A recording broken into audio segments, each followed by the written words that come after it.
بسم اللہ الرحمن الرحیم۔ حضرت سیدنا داتا گنج بخش علی حجویری رحمت اللہ تعالی علیہ،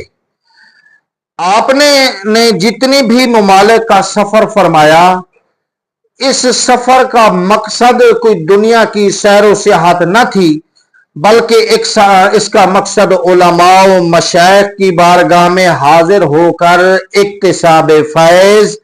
اور علم حاصل کرنا مقصود تھا۔ حضرت داتا گنج بخش رحمت اللہ تعالی علیہ کو علم حاصل کرنے کا بہت ہی شوق تھا اور فیض حاصل کرنے کا آپ کو بہت ہی شوق تھا، تو آپ اسی شوق میں آ کر صرف آپ رحمت اللہ تعالی علیہ نے صرف خراسان، یہ افغانستان کا بھی ایک صوبہ تھا،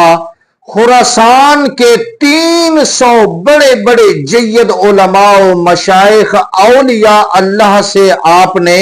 ملاقاتیں کی، ان کی خدمت میں بیٹھے، ان سے درس حاصل کیا، ان سے فیض حاصل کیا، اور پھر ان سے علم و حکمت کے پربہار گلستانوں سے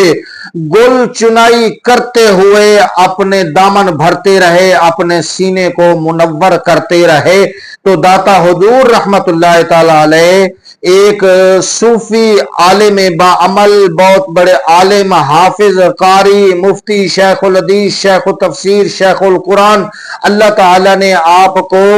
تمام خوبیوں سے نوازا تھا۔ تو اللہ تعالی ہمیں اپنے محبوب بندوں سے محبت عقیدت نصیب فرمائے، آمین۔ السلام علیکم ورحمت اللہ۔